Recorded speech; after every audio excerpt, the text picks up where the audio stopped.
GBA, Consultoría y Capacitación, presenta una emisión más del programa Los Mejores Fiscalistas de México, producido por la contadora pública Ángeles Mandujano. El tema en esta ocasión, la materialidad en las operaciones fiscales, una visión jurisdiccional, con la participación especial del licenciado José Miguel Herreguerena Albaitero, quien es licenciado en Derecho por la Universidad Nacional Autónoma de México, doctorando en el Instituto de Investigaciones Jurídicas de la Universidad Nacional Autónoma de México. Cuenta con especialidades en Derecho Fiscal y en Derecho Económico Corporativo por la Universidad Panamericana. Actualmente, socio del despacho Ortiz, Sáenz y Herreguerena, S.C., expositor en diversos foros, destacando las 22, 23, 24 jornadas latinoamericanas de Derecho Tributario como ponente nacional. Autor, coautor y coordinador de diversas obras, entre las cuales destacan Consideraciones sobre la teoría del patrimonio de afectación en materia tributaria, publicado por la Academia Mexicana del Derecho Fiscal, AC, Suspensión de pagos y concurso mercantil, efectos en materia del impuesto sobre la renta, así como Comercio electrónico, Principios jurídicos y marco fiscal, ambos publicados por la Academia de Estudios Fiscales de la Contaduría Pública AC, entre otros. Es miembro de la Academia de Estudios Fiscales de la Contaduría Pública AC y de la Barra Mexicana Colegio de Abogados AC. En la conducción contaremos con la participación del maestro Carlos Orozco Felgueres. Bienvenidos.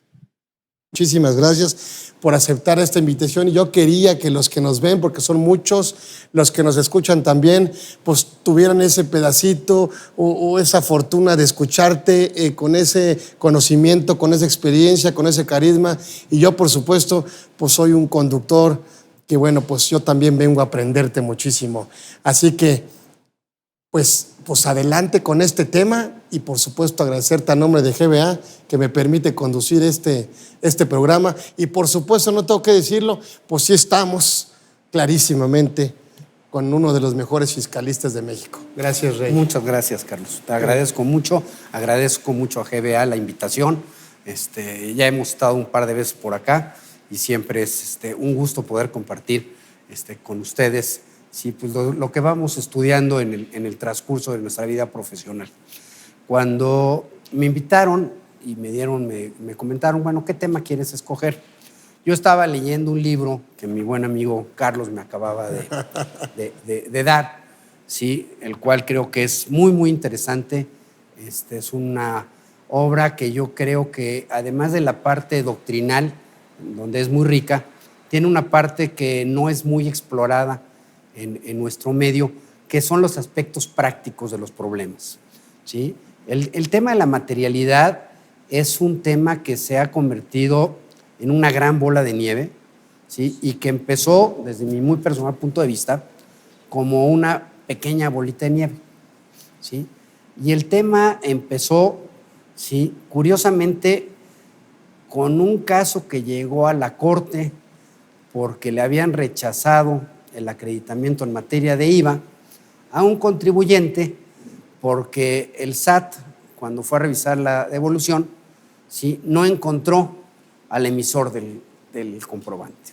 En aquel entonces no hablábamos todavía de comprobantes fiscales, hablábamos de comprobantes físicos, y entonces el SAT dijo, pues mira, como no puedo constatar, ¿sí?, a tu proveedor, te rechazo el IVA. ¿Sí? Este contribuyente siguió todo el camino hasta llegar a la Suprema Corte, y la Suprema Corte, en un amparo que uno podría decir que fue favorable porque al final amparó, ¿sí?, los efectos de ese amparo fueron como una bomba detonante. Primero porque fue una resolución muy combatida, muy combatida dentro de la propia Corte, porque fue una resolución de primera sala en donde fueron de los 5 votos, 3 a favor y 2 en contra. Y no solo 2 en contra, sino que los que votaron en contra, ya lo platicaremos si te parece con un poquito más de detalle, pero los que votaron en contra dieron un voto particular. Entonces, yo creo que ahí detona toda una serie de criterios que después iban a acabar desembocando, ¿sí? En el tema fundamental de la materialidad que tú tratas magistralmente en tu libro, que es el artículo 69b. Pero a mí me gustaría, en esta plática, si tú estás de acuerdo, irnos un poquito más hacia atrás. Me encanta. Y decir, bueno, ¿cuál es la génesis de esto? Sí. Porque yo creo que estamos en un momento muy importante. Tenemos, de un lado, el origen de todo este tema de materialidad, que curiosamente no existe en ley. Es un término que no existe en ley. Es un término, sí, que hoy por hoy todo el mundo usa, pero no lo encontramos en ninguna disposición fiscal como tal, por lo menos como requisito de acreditamiento o de deducción, ¿sí?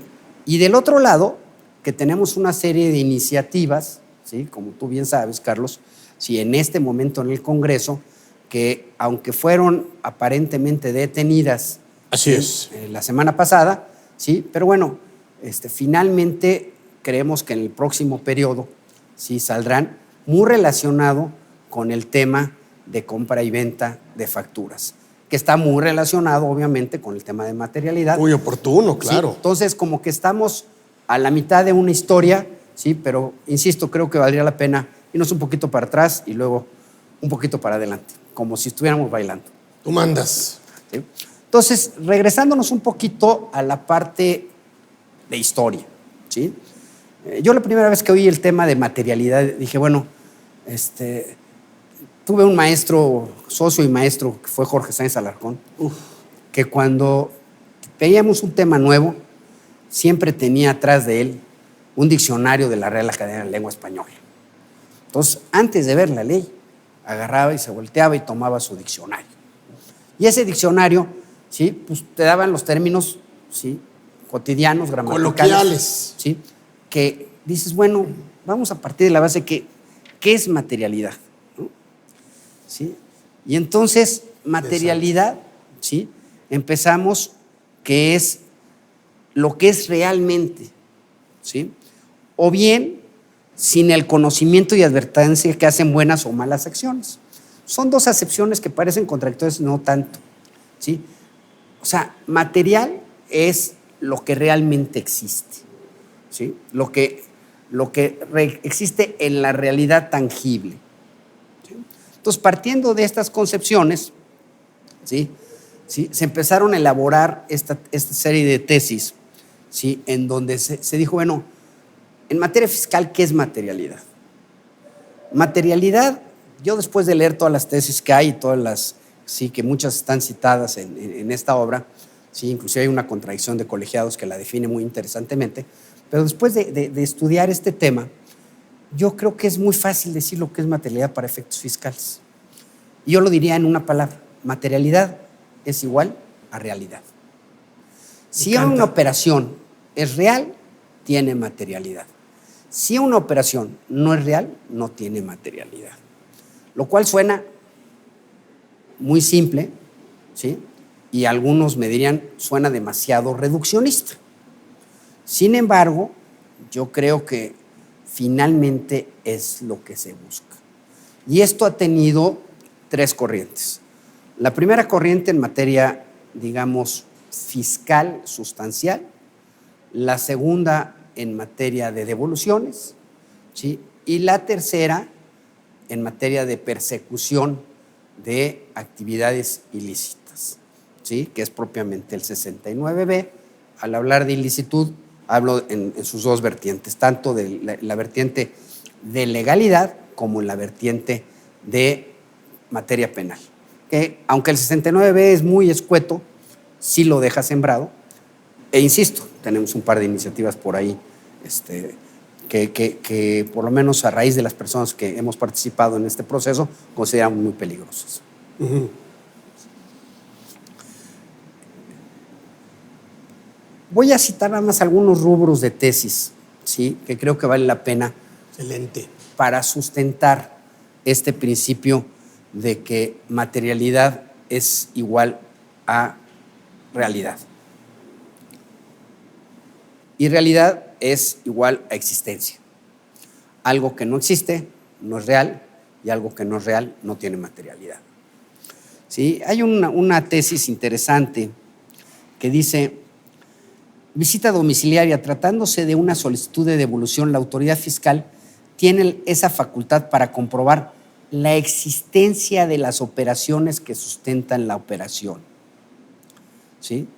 Y voy a leer la parte aplicable. Dice, de ahí que si la autoridad fiscal en ejercicio de sus facultades de comprobación determina que no se pudo comprobar la existencia de las operaciones que el contribuyente aduce son amparadas con la documentación en la cual sustenta su derecho a obtener la devolución solicitada, resulta correcto que la autoridad fiscal concluya en consecuencia que la exhibición y aportación de dichos documentos es ineficaz para demostrar la existencia material. Y está completamente unido, ¿no? Exacto. Entonces, no podríamos separar la parte de existencia con la parte de realidad y con esta interpretación demasiado probablemente literal, para la parte de materialidad. ¿Por qué? Porque luego nos vamos a encontrar cosas un poco contradictorias. Por ejemplo, ¿sí? En el caso de una regalía, pues no es un bien material, ¿no? Desde el punto de vista gramatical, es un bien intangible. Sin embargo, la operación podemos decir que tiene materialidad o no puede tener materialidad. Estoy jugando un poquito con los vocablos, pero eso es cuando se utilizan, ¿sí? Cuando las autoridades y la propia Corte empieza a utilizar términos multívocos, ¿sí? Y eso nos lleva precisamente a una incertidumbre jurídica, ¿sí? Es claro que cuando empezó el tema de materialidad, ¿sí? Lo que pretendían las autoridades era perseguir las operaciones no reales, las operaciones ficticias, simuladas. las operaciones simuladas, las operaciones inexistentes, artificiosas. Exacto. ¿Sí? Ahora, esto nos lleva a un tema que va muy de la mano y que yo creo que se ha dejado al margen, debiendo retomarse y sobre todo debiendo retomarse por lo que viene, ¿sí? Por el tema de persecución penal fiscal, que es a quién le toca, ¿sí? Comprobar la materialidad o la carga de la prueba de la materialidad de una operación, ¿sí? ¿Sí? Y para esto creo que tenemos que partir de 3 preceptos, y por eso decía que antes de llegar al 68B, ¿sí? Me gustaría irnos al tema de los preceptos fundamentales. Primero es el artículo 6 del Código Fiscal. El artículo 6 del Código Fiscal establece la obligación, ¿sí? O mecánica, como también lo ha dicho el Poder Judicial, de autodeterminación de las contribuciones. ¿Sí? Como regla general en México, las contribuciones se autodeterminan por los contribuyentes y eso, ¿sí? Aunque no, la propia Corte estableció que no genera un derecho, sí genera un efecto, ¿sí? ¿Y cuál es ese efecto? Ese efecto está en el 21 de la Ley Federal de Derechos del Contribuyente, que te establece, ¿sí? Casi textualmente, para no leerlo, ¿sí? Que las actuaciones de los contribuyentes se presumen efectuadas de buena fe. Luego entonces, si decimos… Bona fide, el principio de bona fide. El principio de bona fide. Bajo este principio, Okay. Si partimos de la base que es obligación de los contribuyentes autodeterminarse sus contribuciones de un lado y del otro, que tenemos un principio de buena fe, Correcto. diríamos que en principio la autodeterminación de las contribuciones, ¿sí? La autoridad debe de presumirlas de buena fe efectuadas correctamente. Y hay otro articulito que me llama mucho la atención, que no se invoca cuando se estudia el tema de materialidad, que es el artículo 63 del Código Fiscal. Y este sí lo voy a leer textual porque creo que vale la pena. Y tiene, insisto, gran aplicación práctica, sobre todo en la parte de litigio, y puede ser que previa la parte de recursos administrativos. Así es. Que establece, que dice, las autoridades fiscales presumirán como cierta la información contenida en los comprobantes fiscales digitales por Internet y en las bases de datos que lleven a cabo, que tengan en su poder o a las que tengan acceso. Esto es, De acuerdo al artículo 63, ¿sí? Hay una presunción, ¿sí?, de certidumbre, de certeza, ¿sí? ¿Y qué quiere decir si algo es cierto? Que existe. Vuelvo otra vez al mismo razonamiento. Entonces, si yo tengo en mi contabilidad un CFDI, ¿sí?, que dice que yo contraté los servicios de un contador para que me explicara lo que era la materialidad, ¿sí? Correcto. Lo invité a mi oficina, estoy en mi sala de juntas, y me estuvo media hora platicando, ¿sí?, sus apreciaciones para ver lo que era la materialidad. Si yo lo tengo, si él me da un CFDI que diga concepto, plática sobre con el concepto de materialidad, ¿sí?, y yo lo registro, ¿sí?, en la contabilidad como, ¿sí?, honorarios pagados por plática sobre el concepto de materialidad, ¿sí?, con eso ya tengo una presunción, ¿sí?, de que eso es cierto. Y para que se desvirtúe esa presunción, la carga de la prueba la tiene El la que autoridad. recibe el servicio. No, la autoridad. La autoridad. Uno desvirtúa, ¿no? ¿Sí? Entonces, yo digo, yo recibí el servicio, lo registré, entonces tu autoridad llegas y me dices, no, no es cierto. Fíjate que el contador Carlos Orozco no estuvo en tu oficina, ¿sí? Yo no veo que eso fue material. Si no le veo materialidad a esa operación, yo creo que no hubo materialidad. Y le digo, a ver, espérame. Primero, aquí tengo su CFDI. Y segundo, lo tengo debidamente registrado. Este argumento tan sencillo no se hace valer en el tema de materialidad. Luego nos vamos a enfrentar otra vez con el 69 famoso, en donde ya tengo dos presunciones, ¿sí? Y va a ser otro tema. ¿Qué presunción vale más? Pero en principio, ¿sí?, yo tengo una presunción a mi favor. Presunción que no se ha hecho valer inclusive en las tesis que vamos a ver de la Corte. Porque las tesis que hay de la Corte y de colegiados hablan del alcance de los comprobantes por sí mismos, pero nunca se toca esta presunción. Esta es una presunción que existe y mientras no sea desvirtuada por la autoridad o por otra presunción, que va a ser un tema de conflicto de presunciones, si se vale la expresión, en donde cuál es más específica, mientras esta presunción no sea desvirtuada, ¿sí?, la autoridad será quien tenga esa carga. Y hasta ahí vamos, ¿sí?, hasta la famosa tesis y regreso a donde empezó la bola, ¿no? Claro. ¿Sí? Presunción relativa, ¿verdad? Presunción relativa, que admite prueba en contrario, como Correcto. bien dices. ¿Sí? Esta presunción, ¿sí?, en principio, que no se, insisto, que no se hace valer o no se ha hecho valer en los temas jurisdiccionales, porque yo por más que he buscado el alcance de la presunción del 63, no lo he encontrado. Entonces todo el mundo se ha quedado en el análisis del alcance de los comprobantes. Oye, si yo tengo un comprobante fiscal que reúne los requisitos fiscales, ¿es suficiente? Y así empieza la historia, regresando a los orígenes. ¿Sí? Resulta que el proveedor no fue localizado. Llevan el caso a la Corte y la Corte dice varias cosas interesantes, como que dice, bueno, voy a leer primero el encabezado que vale la pena. Causación de las contribuciones. La carga de la prueba que un acto, hecho o negocio jurídico es artificioso recae en quien hace la afirmación correspondiente. Esto es, en principio, diríamos, ¿sí?, del SAT. Sí, es de la autoridad. ¿Por qué? Porque yo digo que es válido, llega la autoridad y me dice, oye, fíjate que tu acto es artificioso. Y así lo dice en la primera parte de la tesis. Dice, por tanto, cuando se alegue que una determinada operación no revela la intención de realizar una inversión real, sino que tiene un propósito especulativo que únicamente pretende eludir el impuesto correspondiente, la parte que propone tal argumento debe aportar los elementos que acrediten la ausencia de sustancia jurídica.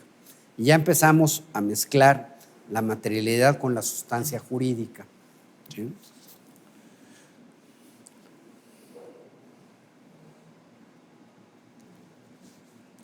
Sigue diciendo la tesis. Para atender los principios de la legalidad y seguridad jurídica, Las normas en estudio deben ser interpretadas en forma tal que la validez formal de los documentos fiscales debe estar circunscrita a elementos que los mismos deben incorporar, mas no hacia elementos completamente ajenos a la operación. Esto es, si yo tengo un comprobante y el que me dio el comprobante no es localizado, pues ya no es responsabilidad mía. Hasta ahí vamos muy bien, y ya después empezamos a meter matices, que de esos matices yo creo que se desprendió la materialidad. Dice: lo antes manifestado de ninguna manera implica que esta primera sala considere por el solo hecho que el documento fiscal cumpla con los requisitos formales que prevé el artículo 29A del Código Fiscal de la Federación, sea suficiente para que el contribuyente pueda hacer deducible o acreditable el gasto que quiere soportar con el mencionado documento, pues el documento simplemente es el elemento que permite posteriormente que se verifiquen los demás elementos que requiere la ley para que un gasto sea considerado como una deducción o un acreditamiento. Los documentos fiscales son válidos y cumplen con los requisitos de forma inherentes a él, por lo que no se puede cuestionar su validez como documento por cuestiones ajenas al contribuyente, mas esto solo es uno de los supuestos para que un gasto pueda ser considerado como deducible o acreditable, ya que una cosa es el comprobante, documento físico o electrónico, y otro el gasto o erogación, así como la operación, es decir, la sustancia económica de la operación, la cual no puede ser calificada por el simple documento, sino que debe tener un soporte real. Esto en principio… No depende del comprobante, tiene que haber una realidad económica. Tiene que haber una realidad económica. Correcto. ¿Sí? Aquí el tema es, ¿y la presunción del 63? Sí, o sea, sí, pero ¿quién lo tiene que calificar? Y como te comentaba al principio, ¿sí? Esta fue de la primera sala con 2 votos en contra. A favor fueron 3 votos a favor y 2 en contra. A favor fue el ministro Saldívar, el ministro Cosío y nuestra secretaria de Gobernación. ¿cómo no? Doña Olga Sánchez Cordero. En contra, Alfredo Gutiérrez Ortiz Mena y Pardo Rebolledo. Y saqué un extracto nada más de los votos particulares porque vale la pena. Estos 2 ministros siguen en funciones en la Corte y han sido de gran influencia para las tesis siguientes. O sea, yo creo que la materialidad realmente se deriva, el tema cómo ha sido tratado y juzgado el tema de materialidad, se deriva más de los votos particulares que de la propia tesis. ¿Sí? Y vamos primero al extracto del voto particular, y es una parte que yo creo que es la parte sustancial del voto de don Alfredo Gutiérrez Ortiz Mena. Dice: el motivo de disenso no pretende desconocer la validez del comprobante fiscal, pues aún en el supuesto que el documento al momento en que haya sido expedido reúna los requisitos fiscales exigidos por el artículo 29 y 29A del Código Fiscal de la Federación y a partir de ello sea considerado un comprobante válido, solo legitima al particular para gozar del derecho de acreditamiento del impuesto al valor agregado que se le ha trasladado cuando realiza su autodeterminación. Hasta ahí vamos perfectos. Dice: sin embargo, no lo releva de demostrar la realidad de las operaciones comerciales y de las consecuencias fiscales que de ella deriven cuando así lo determine la autoridad administrativa. ¿En quién están depositando la carga de la prueba? ¿Sí? De acuerdo al ministro, específicamente en el contribuyente. En el contribuyente. ¿Sí?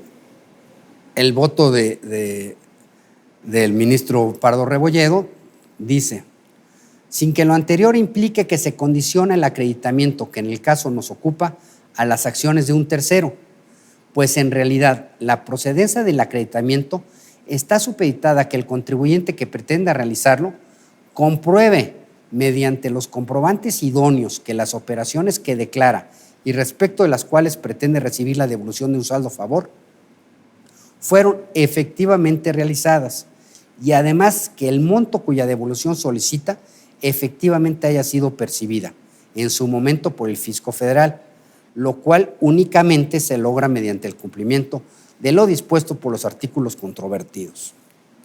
Pero esto es para devoluciones. Es que el tema era para devoluciones, era un acreditamiento, ¿sí?, que generó una devolución, le rechazaron la devolución, bueno, le rechazaron la devolución porque le rechazaban el acreditamiento. Y este segundo voto particular ha generado una práctica que es, porque así ha sido interpretado desgraciadamente por los funcionarios del SAT, que es, por lo menos hasta el sexenio pasado, creo que ahorita ha cambiado un poco, pero cuando uno iba a pedir una devolución de IVA al SAT, ¿sí?, sacaban el funcionario encargado su computadora, decía, a ver, vamos a ver si el IVA que tú me estás pidiendo lo enteraron tus proveedores. Y obviamente era materialmente imposible que eso fuera igual. ¿Por qué? Porque sería tanto como pensar que los proveedores no tienen IVA acreditados. Así es. Cuando a mí me trasladan un IVA, ¿sí?, el que me lo traslada, a él también le trasladaron IVA. Yo pago diferencias. Entonces se pagan diferencias. Como dicen, yo macheo. Yo macheo. Entonces, lo que dice este ministro, con el debido respeto, yo creo que es una gente con mucho conocimiento jurídico, pero con muy poca experiencia fiscal. Porque esto lo único que está demostrando es, sí, para decir, oye, para que yo te dé la devolución, me tienes que demostrar que el fisco recibió eso, pues materialmente es imposible demostrar. Claro. Eso, ¿sí? Sería tanto como pensar que las cadenas productivas tienen solo 2 eslabones, ¿sí?, o 3 eslabones a más. Así es. ¿Sí? Entonces, pero desgraciadamente ha sido un sustento, ¿sí?, que aquí es un poco desviándonos del tema de materialidad, pero es un sustento en donde también, ¿sí?, se demuestra que la materialidad debe entenderse bajo una dinámica tributaria, no bajo una fotografía estática en donde, a ver, que yo demuestro que te entregué el IVA porque tú lo entregaste al fisco. No, ¿sí?, yo te entregué el IVA y quién sabe si tú lo entregaste, pero no necesariamente por incumplimiento, sino simplemente por la propia dinámica tributaria, en donde capaz que tú estás haciendo grandes inversiones, y esas grandes inversiones, lejos de generarte que tú entregues el IVA que me trasladaste, ¿sí?, al revés, tú también tengas saldo a favor. No, pues es la mecánica de determinación de la propia ley. Así es, ¿no? Entonces, bajo esta tesis, ¿sí?, parecería que la carga de la prueba, ¿sí?, corresponde exclusivamente, si la carga de la prueba de la materialidad, que es nuestro tema, sí corresponde exclusivamente a los contribuyentes. Sí. ¿Sí? Sin embargo, la propia Corte y la propia primera sala, que es desgraciadamente de repente lo que nos está sucediendo, ¿sí?, que no hay una consistencia en criterios, sino hay lo que se dicen vulgarmente bandazos en estos criterios, ¿sí?, saca a los pocos meses de esta tesis otra tesis que establece, igual es la parte medular, dice, en este sentido, la operación de determinación del tributo la lleva a cabo el propio contribuyente, ya que la ley fiscal, partiendo de un principio de buena fe, le permite confirmar el precepto, pero le permite, conforme al indicado precepto constitucional, calcular y declarar voluntariamente el monto de sus obligaciones tributarias, lo cual goza de una presunción de certidumbre, es decir, del reconocimiento formal por dicho sujeto del nacimiento y determinación de la cantidad líquida de una obligación preexistente, por lo que esa determinación atribuible al particular es válida, jurídica y produce todos sus efectos legales hasta en tanto no se demuestre lo contrario, ya sea por una rectificación del contribuyente o por una declaración de ilegalidad de la autoridad. Aquí sí quedaría claro, ¿sí?, que es exclusivamente la autoridad la que tiene la carga de la prueba para desvirtuar la falta de materialidad en una operación. Sin embargo, insisto, tenemos, como se dice comúnmente, de chile, de dulce, de manteca. Así es. Porque podríamos seguir leyendo tesis, ¿sí?, y estas tesis a lo que nos llevaría sería a que en algunas ocasiones le han puesto la carga es para el contribuyente y en otras ocasiones es para la autoridad. Así es, así es. ¿Sí? Ahora, ¿cómo se puede probar la materialidad de las operaciones? ¿Sí? ¿Sí? Hay muchos medios, ¿sí? Y en ese sentido, no quiero que suene comercial, pero creo que sí es una obra muy valiosa, tu obra. A mí por lo menos me dio mucha luz en el sentido de, ¿sí? Lo primero que yo recomendaría, además de los consejos prácticos que están en esta obra, lo primero que yo recomendaría es, ¿sí?, ver la calidad de nuestros proveedores y de las gentes de las que recibimos facturas. A mí que me ha pasado en la práctica y inclusive me he peleado en el buen sentido de la palabra con varios colegas en el foro, porque dicen, no, a ver, no es posible que te metan gol de las facturas. Y le digo, a ver, ¿sí?, nuestro sistema es un sistema totalmente perverso. ¿Sí? Yo tengo una empresa, por ejemplo, que usa mucho en medios de transporte, pero no tiene flotilla propia. ¿Por qué? Porque ellos consideraron que logísticamente salía mejor contratar a diferentes transportistas, lo cual creo que es algo totalmente válido. Es una estrategia de negocio. Una estrategia de negocio, sí, totalmente válido. Y ellos, pues lo que hacían, hasta los sustos que recibieron después y los juicios a los que nos tuvimos que ir, ellos llegaban y decían, bueno, yo quiero hacer un flete México-Guadalajara para hacer una entrega.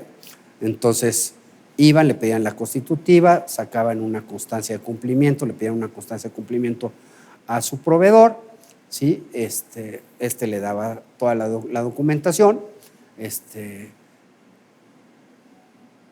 le daban el dinero, ¿sí?, tenían el conocimiento de embarque, ¿sí?, hacían un acta de recepción, ¿sí?, y contabilizaban obviamente la operación y decían, bueno, pues ya tengo mi gasto de transporte perfectamente requisitado, por decirlo de alguna manera.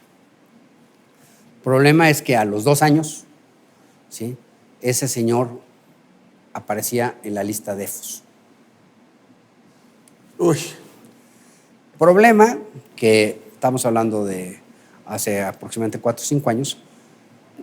Normalmente no se llevaba en el sistema, ¿sí?, las operaciones anteriores, ¿no? Porque uno revisaba en el momento que contrataba a alguien que no fuera EFO, ¿sí? Pero ¿qué pasaba si 2 años después sale como EFO? Hace 2 años yo hice una operación con este señor, ya no hago operaciones con este señor. Tengo que pensar que no lo van a enlistar en los próximos 5 años. Así es. Entonces, es posible. Eso es materialmente imposible. Sin embargo, sabemos que la Corte dijo que eso no era retroactivo, ¿no? ¿Sí? Y ya nos metemos al tema de eficacia de las operaciones. Pero bueno, lo primero que hay que pedir es, ¿sí?, ser muy cuidadoso, ¿sí?, con los proveedores, ¿sí?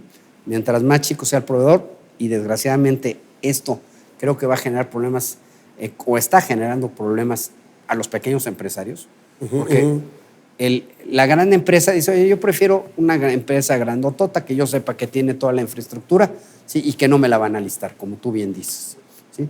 Una empresa chica que está naciendo, que es buena, pero yo no la conozco, ¿sí?, apenas está empezando, yo no sé si dentro de 3 años va a aparecer en el listado. ¿Qué se genera? Se genera una desconfianza en los empresarios pequeños, ¿sí? Entonces creo que eso no abona a un crecimiento económico ni a la pequeña empresa, que es lo que necesita México. Porque cuesta dinero andarlos siguiendo. Este es un tema de control interno, de desarrollo de proveedores. Exactamente. De selección de proveedores.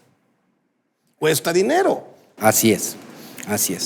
Y lo demás, bueno, insisto, aquí en la obra hay una serie de metodología muy detallada para poder conciliar y yo diría minimizar, porque evitar no es materialmente imposible, así materialmente imposible, pero para minimizar estos riesgos, ¿no? Básicamente es elementos fácticos que demuestren que las operaciones tienen un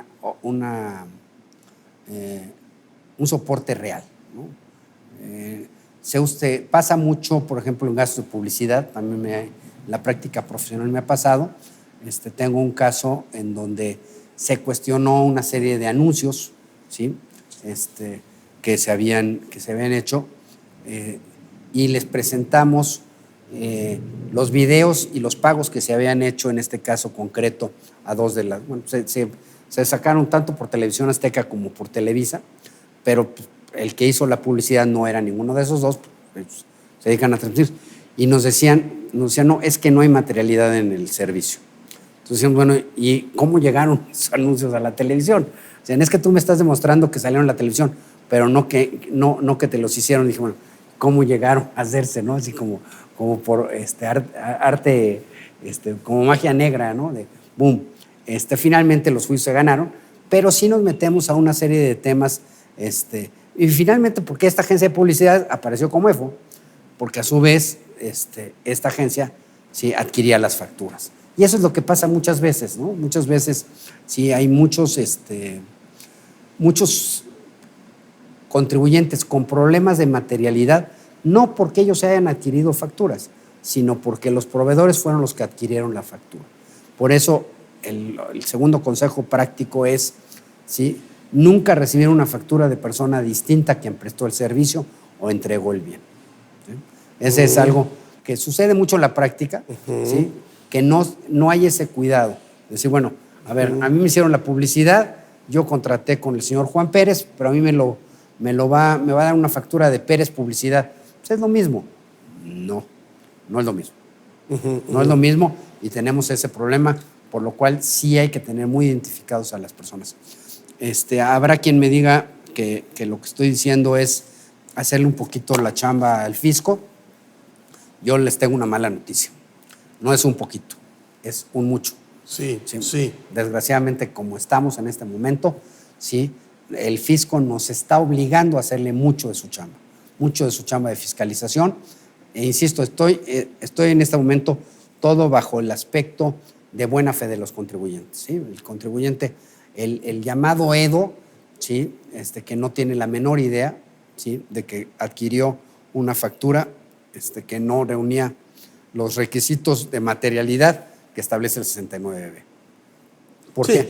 No hay, como dicen, no hay fregadera, pues, o sea. Exacto. Todo es de buena fe. Es un tema. ¿Sí? Y insisto, yo me peleo con colegas en el foro porque me dicen, no, es que eso solo les pasa a las personas que no tienen el suficiente cuidado.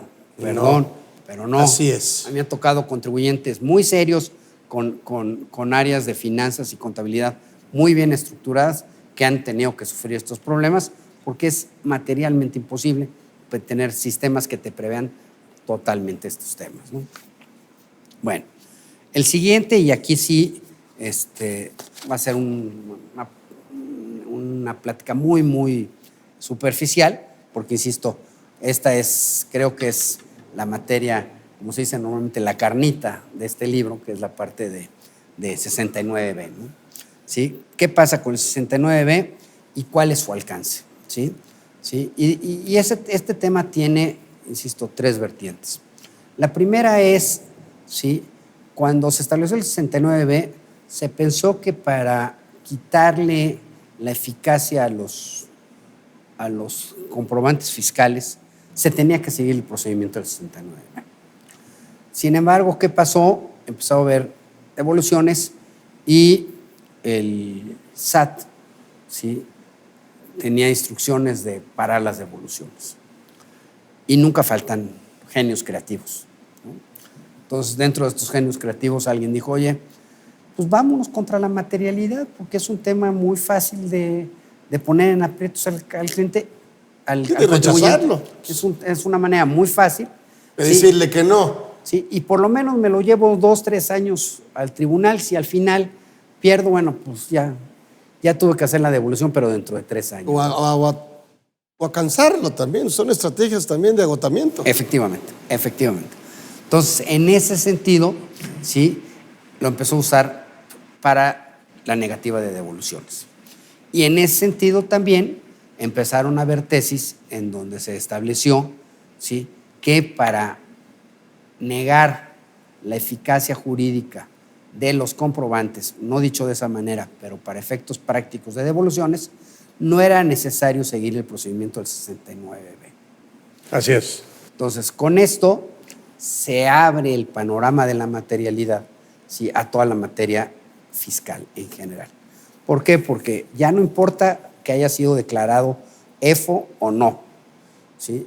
Ya no importa si me dieron el servicio y yo lo registré debidamente. Mi comprobante reúne los requisitos del 29 y 29A del Código Fiscal de la Federación y yo lo registré debidamente en mi contabilidad. Ahora, ¿sí?, con estos últimos criterios de la Corte, sí tendré yo que demostrar, ¿sí?, la realidad de la operación, ¿sí? Existiendo una variedad muy grande de gastos, ¿sí?, no tanto de inversiones, pero sí de gastos, en donde esta realidad es muy difícil de demostrar y hay que ser sumamente cuidadoso para poderlo demostrar, ¿sí? La segunda parte es el propio 69B, que yo tengo 2 años con procedimientos en la oficina, en el despacho, en donde el SAT no nos contesta. Esto es, ¿qué pasa? ¿Sí?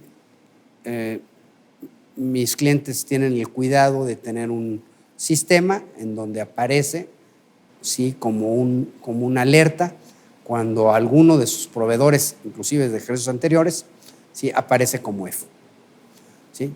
Y en ejercicio de su derecho, ¿sí?, se presentan ante Hacienda, ante el SAT, y le dicen, oye, fíjate que este proveedor que tú aparece como EFO, yo tengo facturas de él, pero materialmente a mí sí me dio servicios. Y te lo demuestro con A, con B, con C y con D. 2 años, ¿sí? 10 solicitudes, ninguna me han contestado. Sí, yo no estoy, como diciendo, yo no estoy en el supuesto, ¿no? O sea, oye, yo sí hice operación con ese señor, pero a mí sí me dio el flete. Así es. ¿Sí? A mí sí me hizo el anuncio, ¿sí? Sin embargo, ¿sí?, hoy por hoy siguen sin contestar. Entonces, la parte de derecho de defensa para los EDOs ha sido muy complicada. Sí. ¿Sí? Ha sido muy complicada porque obviamente el propio contribuyente tampoco quiere invertir en más, porque nos podríamos ir a un procedimiento de negativa ficta en este sentido. Pero dice, bueno, al final, ¿qué voy a ganar? Bueno, pues al final lo que vas a ganar es que te digan que la presunción no te aplica a ti. Bueno, y si no me contestan, no, pues tampoco te la pueden aplicar. Entonces mejor vamos a esperarnos. Entonces, esto también ha generado un sistema perverso, ¿sí?, en donde el SAT, pues a los pocos que se defienden no les contesta, ¿sí?, y los que se defienden tampoco lo llevan a sus últimos extremos y por eso tampoco tenemos resoluciones en ese sentido, ¿no? Y finalmente, pues el tema penal, ¿no? El tema penal, que es el tema de moda, el tema de las iniciativas, el tema en donde desgraciadamente creo que va a volver a pasar lo mismo, van a pagar justos por pecadores, en el sentido de hoy por hoy, sí, como está por lo menos las iniciativas presentadas, no tenemos monto, ¿sí?, para considerar estos delitos fiscales como delincuencia organizada, y esto lo hace muy peligroso porque sí es un tema muy discutido en materia fiscal, es la necesidad del dolo para los delitos fiscales. Si cualquier delito fiscal, ¿sí?, con cualquier monto nos lo pueden hacer delincuencia organizada, y con ende, con el nuevo sistema penal, tenemos prisión preventiva, pues estas discusiones que hemos visto muchas veces injustas, inclusive por parte del fisco, pues ahora sí, pues va a ser, oye, a ver, tienes 2, me demuestras la materialidad al 100% o te meto a la cárcel, ¿sí? Eso puede generar un clima de desconfianza y con todas las consecuencias que esto genera, de incertidumbre jurídica, falta de inversión, ¿sí?, y falta de oportunidades en este país, que yo creo que tenemos que ser muy cuidadosos. Si bien es cierto que yo en lo personal soy una persona que creo que se debe de atacar, ¿sí?, a los famosos factureros, ¿sí?, también creo que debemos ser muy cuidadosos para respetar los derechos humanos de los contribuyentes, ¿sí?, y establecer procedimientos y protocolos para salvaguardarlos. Entonces, con esto yo creo que redondearíamos un poco la parte de materialidad con un enfoque un poco más teórico de tu libro, pero creo que de alguna manera sí tenemos que tener esta visión hacia futuro, porque si no, podemos caer en un riesgo muy, muy grande. Un agasajo, mi querido José Miguel. A ver, ayúdame. Entonces, entiendo que el 69 no me da la posibilidad. ¿Me obliga a acreditar la materialidad por comprobante o por el monto de la deducción? O sea, ¿por factura? Oye, esta factura sí, esta factura no. Es una muy buena pregunta. Sí, o sea, yo estoy como contador. A ver, entonces dice la autoridad, oye, de todas las operaciones que hizo este proveedor, tú hiciste el 20% de las operaciones con este proveedor, de los cuales fueron 20 facturas. Él me acreditó, ahora sí que, más bien, él desvirtuó la presunción del acto simulado y presentó y acreditó elementos de existencia, ¿no? Sí. Que tienen que ver con un tema de realidad y tienen que ver con un tema de materialidad. Pero él acreditó 10 facturas y te emitió 20. Aquí el tema es, oye, del total que yo le pagué, ¿tendría yo que materializar el monto deducible o la factura que él no pudo acreditar o desvirtuar que no fue simulada? Porque ese es un tema que luego traes, oye, toda la deducción, oye, ¿y si la deducción está en un solo comprobante? ¿O si la deducción tiene 20 comprobantes? Porque yo pues, le hice 20 operaciones. Y entonces, este tema que los contadores hemos sufrido, ¿sí? Pues me dice, oye, tengo que materializar cada factura que él no acreditó porque la autoridad, ¿sí?, hizo la presunción. Y eso me parece que, porque entonces a lo mejor estoy pensando que la estrategia es otra, a lo mejor le digo a mi proveedor, factúrame en cachitos y hago una diversificación del riesgo. O sea, quiero pensar al revés como contador. Oye, no es lo mismo que me factures 10 facturas de $1,000,000 a que me mandes una factura de 10. No es lo mismo materializar una operación o una transacción de 10 millones a materializar 10 de uno. No sé, estoy pensando como contador, ¿no? Yo, mira, creo, está muy mal redactado el 69, con todas las reformas que tú analizas históricamente, que creo que se ha ido depurando un poco, pero de todas maneras creo que está muy mal redactado. Como yo lo entiendo, ¿sí?, son presunciones subjetivas, ¿sí?, no presunciones objetivas. ¿Y a qué me lleva esto? Al ser una presunción subjetiva, todos los actos que realiza el sujeto, ¿sí?, ¿sí?, son las que son sujetos a la presunción. ¿Correcto? O sea, la presunción va al sujeto, no va a los actos o actividades. Okay. Entonces, vamos a empezar primero con el EFO. El EFO dice, a ver, tú me tienes que demostrar toda la infraestructura y todo lo que dice el encabezado del 69. Si no me demuestra que lo tienes para los servicios que has facturado, yo te declaro, ¿sí?, que eres una empresa facturadora, por decirlo rápido. Si me lo demuestras, ¿qué pasa? Que todas tus facturas son válidas. Ahora, me voy al EDO. El EDO te habla de que tú puedes, y el texto dice, las personas físicas o morales que hayan dado cualquier efecto fiscal a los comprobantes fiscales expedidos por un contribuyente, incluido en el listado a que se refiere el párrafo anterior de este artículo, contarán con 30 días al de la citada publicación para acreditar ante la propia autoridad que efectivamente, y ahí va, adquirieron los bienes o recibieron los servicios. ¿De quién? Del EFO. Entonces, en el ejemplo que tú decías, ¿sí? A mí me da un servicio, me lo factura en 10 o me lo factura en 1. Me queda claro, es un solo servicio. Es un solo servicio. Sin ni modo que le facture un coche, un auto en pedacitos. Ahora, vamos a pensar que te vende 10 coches.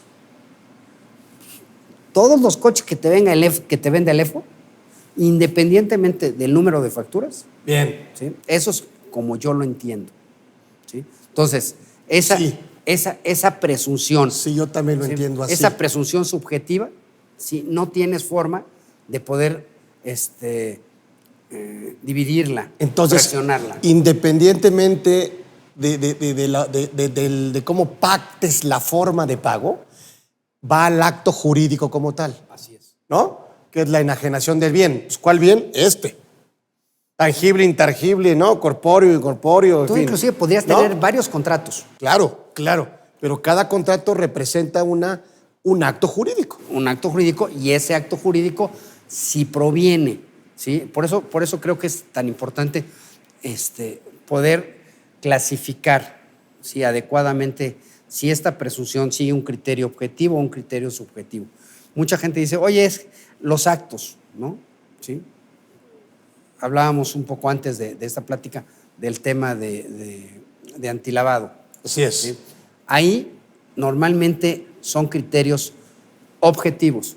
Lo que está regulado son actividades. Sí, exacto. Independientemente de quién la realice. Independientemente de quién lo realice. Aquí, sí, el legislativo, dándole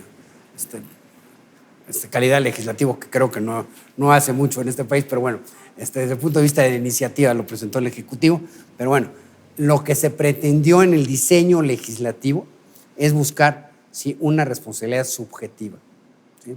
Lo cual yo creo que está bien. Creo que está bien para diseñado. Poder entenderlos es como lo tenemos con el ISR y con el IVA.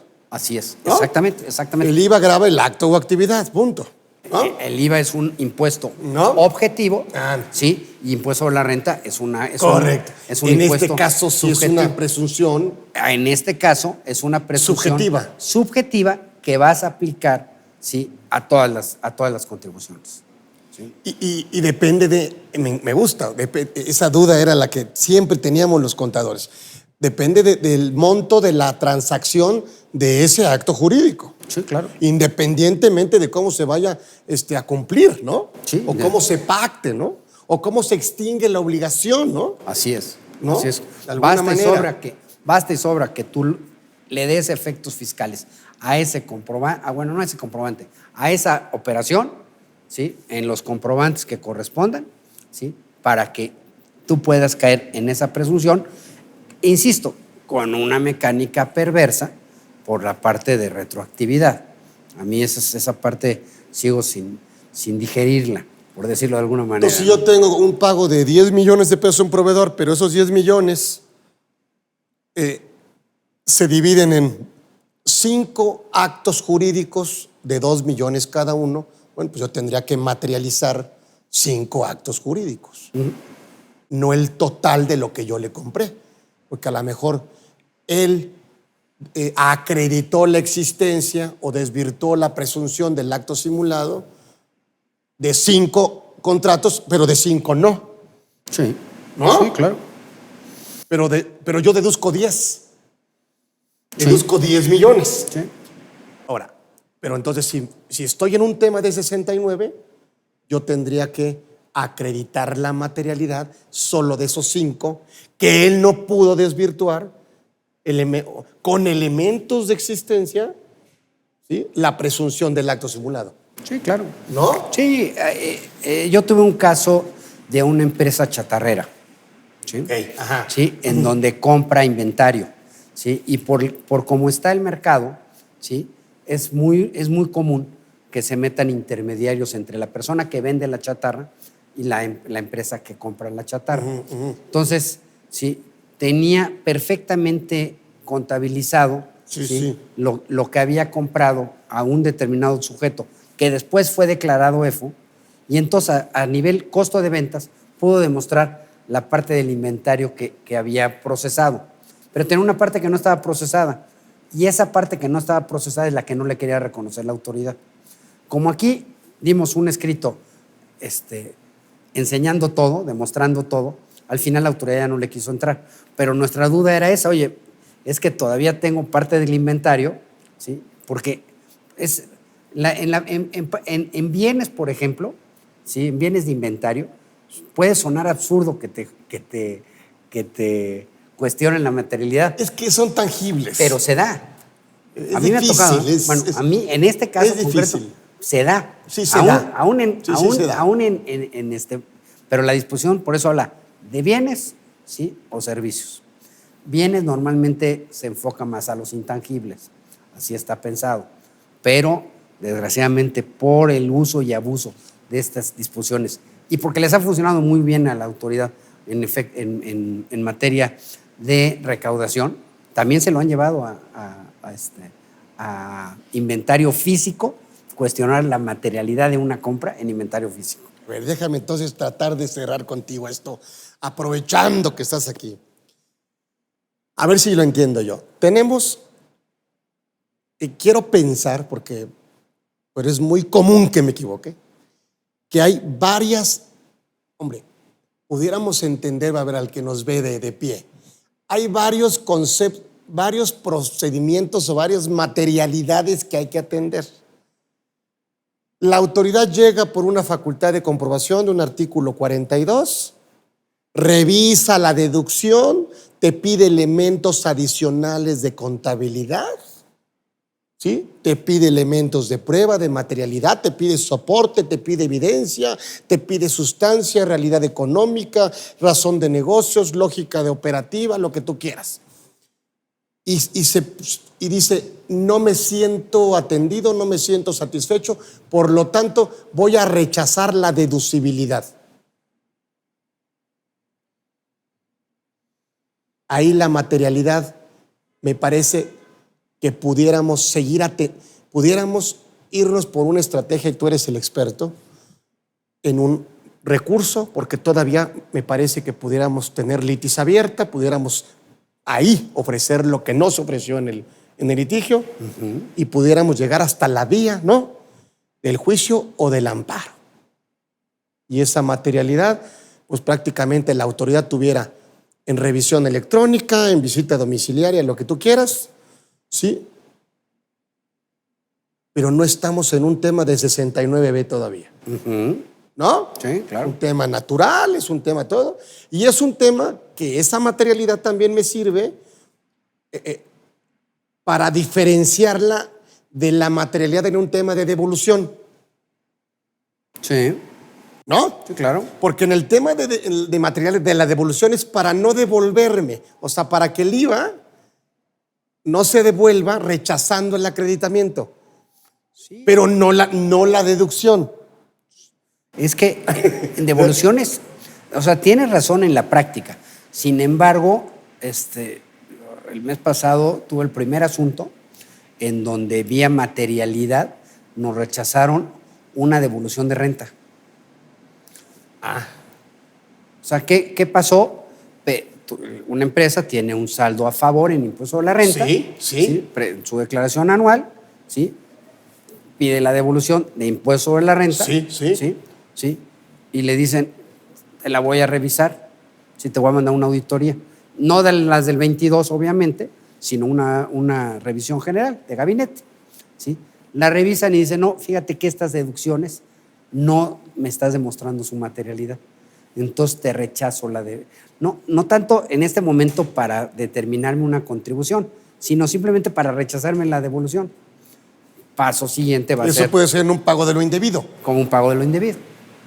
Entonces, fíjate, ya me incorporaste otra materialidad. O sea, el tema de la materialidad en el tema de la deducción. Sí. El tema de la materialidad en el tema del no acreditable. Sí. ¿No? Sí. Y luego el tema de la materialidad porque ya me enlistaron al proveedor, Así es. ¿no? Y entonces allí hay otro momento, hay otro proceso. Y otro procedimiento. ¿Sí? Sí. ¿Sí? Sí, sí. Entonces, y luego yo veo la cuarta materialidad. Estamos normalmente en la empresa, llega una revisión normalita y dice, oye, pásame contratos, pásame esto, pásame el otro. Para mí la deducción no procede por falta de materialidad. Y ahí quedaría en una liquidación, ¿no? Normalita. Allá habría acuerdo conclusivo. En el 69B no habría acuerdo conclusivo. Es frío, híjole, es duro, Sí, claro. ¿no? Sí. Porque ahí es diferente. No hay condonación, creo que de multas. En una revisión normal sí habría. Claro. ¿No? O sea, No, es totalmente diferente. es totalmente diferente. Entonces este tema me encantó. Y solo falta la última, Carlos. ¿Cuál? Sí, el futuro. A ver, Tu quinta materialidad. a ver. Sí. ¿Qué va a pasar en materia penal? Ándale, por ejemplo. La materialidad en tema penal. Que ese apenas está cocinándose. ¿Sí? Es para que me vuelvas a invitar. ¿Qué es? Sí, claro. O se hace la materialidad de, ¿o qué? ¿O no hay beneficio de reparación de daño? Por ejemplo. Por ejemplo, No tienen la posibilidad de reparar el daño si no está materializado, ¿qué? se presentan una serie de interrogantes que yo creo que nos van a dar mucho que seguir pensando y discutiendo sobre materialidad. Híjole, mano, qué padre. Ahora sí que clase gratuita, clase gratis, caray, hombre, esto siempre lo quiere uno. Pero bueno, un agasajo estar aquí con el maestro José Miguel Herreguerena, que por cierto vamos a entregarle un merecido reconocimiento el próximo 5 de septiembre, dentro del 16 aniversario o 26º aniversario de la Fundación Carlos Orozco Felgueres. Por supuesto, están invitados, métanse allá a las redes, todo. Ya quedan pocos lugares, pero ese día nosotros estamos de gala porque vamos a darle un verdadero reconocimiento al maestro José Miguel, que por supuesto pues salió seleccionado y no necesita obviamente mayor presentación. Entonces, pues muchísimas gracias y nos seguiremos. José Miguel, gracias. Gracias por por esta oportunidad que nos das y bueno, pues seguimos en contacto. Y antes de irnos le vamos a dar su reconocimiento. Mira, yo sé que es de puro cristal cortado, diamante. Muchas gracias. Te agradezco mucho, Carlos. Y entonces nos despedimos y yo quería aprovechar el programa para traer a nuestro próximo galardonado de la Fundación y con este tema que, por supuesto, pues, es un agasajo. Muchísimas gracias a todos. Gracias.